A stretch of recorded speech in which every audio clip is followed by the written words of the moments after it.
Hello, friends. How are you? How's today? How's things? Here, we had snow yesterday. We got like an inch and a half of snow. And so school was delayed. I have a bit of an issue. First of all, this table is covered in sanding stuff. I did sand the thing yesterday, and I just didn't care. I just put clear coat over top of it, left it streaky and weird looking. Like I said, it's going in a laundry room. My sister won't care. I have an issue. We are running on the Zoom Essentials today because the power supply for my normal microphone, this little guy, which gets plugged into this little guy, which gets plugged into my sanding station. I didn't realize this yesterday. When I pulled the plug out, the spade terminal, stayed in the extension cord. And so this is currently completely broken, which means I need a new one. And that's a problem. I looked around. I don't have another 12 volt. Let's see. This is a 12 volt 2 amp power supply. I don't have any other 12 volt 2 amps, so I'm going to have to order something and fix it at some point in the future. Yeah. Which is a bit of a problem. So for those of you who know, who are in the know, wink wink, you might recognize that in the future things aren't what they seem. I think you know what I'm talking about. I hope so. If not, maybe you'll figure it out. Maybe you aren't new here or maybe you are new here, because we've actually had a significant amount of new people show up, which is really interesting because for many years. So we hit 25,000 subscribers in like 2019, I think, maybe even 2018. I started this show in 2016. Yeah, this is 9 years. And we were at like less than 10,000 then. We hit 15,000 within like a year. It was pretty awesome. And then we hit 20,000 and then 25,000, I think was within 2 or 3 years. And then ever since then, I got almost to like 26,000, and then I started losing subscribers. And I've been steadily losing subscribers ever since. To be completely like honest, the vast majority, I mean 99.999% of those subscribers, maybe not that many, but 99.8% of those subscribers or whatever, were from one video that has 9 million views on it. And that is the 20 years ago I buried a time capsule video. And so they're almost all fake subscribers. They're not people who actually were interested in my content. They were interested in that one video, or they were just bot accounts because the video got popular. So, and that's where the loss comes from. Google purges these accounts after a while. They just go, this is fake, this is fake, this is fake. So either I have been slowly gaining subscribers all these years, and it's just been masked by the purges, or the purges are over, and who's left are real subscribers. They just don't watch any of my videos.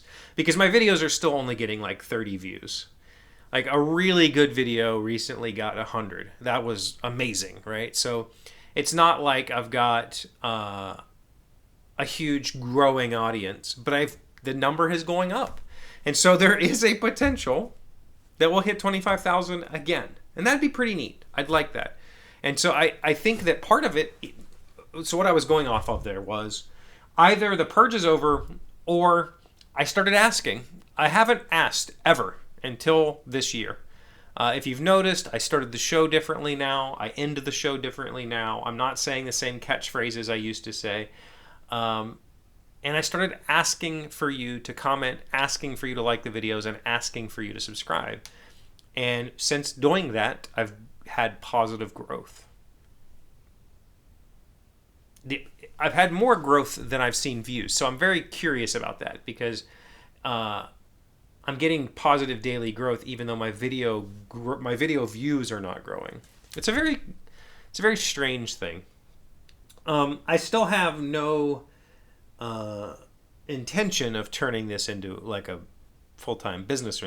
I don't have an intention for it to be anything more than what it has been this year. I would ultimately, it would be great if I had more audience participation, if we had more questions, comments, call-ins, whatever, maybe even interviews if you are interested in that sort of thing. I have been enjoying doing little workshop videos. Those have been fun recently. I'd like to do some more of that as time goes on. And it honestly, doing them occasionally, like when I came and built the shelf project, moving the camera around was a little bit annoying, but I also was not being precious about it. I was not trying to set up like really beautiful shots or really engineer the look of things, or have a lot of clever transitions. I did some of them. There are some times, especially like when I was using the miter saw, where I would cut and I would turn. Then I would set the board down, reset the camera, pick the board up, and then finish setting the... So there are some of those little things that are just... They make the project a little bit more fun because you're like, oh, I have to think a little bit. But I'm not over here trying to like meticulously piece together this video. It was more or less filler, something for you to watch while I talked about pine and using making a beginner project with the wrong wood. But I had a lot of fun doing it, and it honestly wasn't a big deal. I maybe spent an hour editing that, especially because there wasn't all those funny little cuts or weird transitions, and I wasn't doing a voiceover.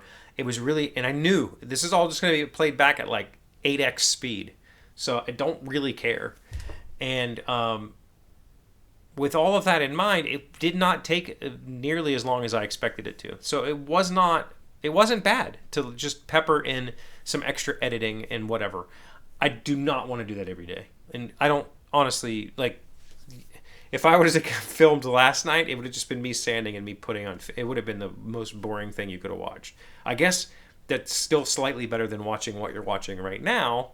But what I'm saying is I am more willing, after trying that little experiment for a couple days, I am more willing to put those kinds of efforts in if it means people will keep coming back and keep watching and keep engaging with me, because ultimately I'm going to do this show regardless if 0 people watch it or the 30 or 40 that are here. It doesn't matter to me. I enjoy doing this because at this point it's a journaling project, and I intend to continue it until I can't, physically or mentally or emotionally or whatever. I have it's not costing me anything to do this. I mean, it is, but what, like $20 a year or something? So I'm looking for reasons to make positive changes to this, and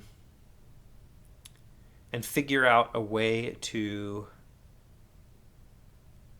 I guess, be better. Is that the right term? I'm not sure.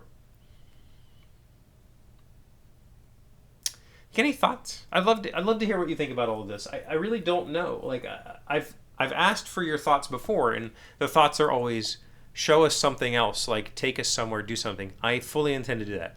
The weather's been terrible, but I think we're going to do some pieces about my town or some pieces about my family or whatever, and I'll take you places that I haven't shown before, I haven't talked about before. Tell you some stories that maybe I haven't shared as much.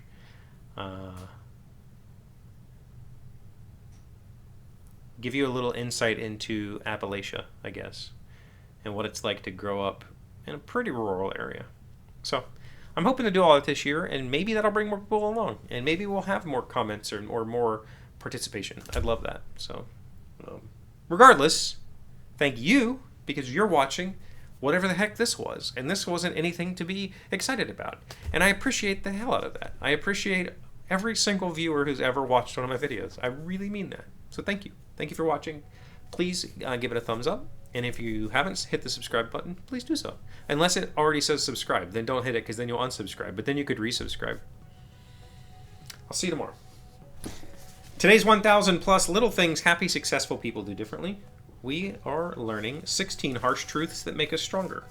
Number 4, there may not be a tomorrow. Not for everyone. This is sad but true. So spend your time wisely today and pause long enough to appreciate it. I think that is what the midlife crisis is. It's the realization that tomorrow is not a promise or a guarantee, and that you need to just live your current moment as best as you possibly can. And sometimes that's hard to do, but it's important.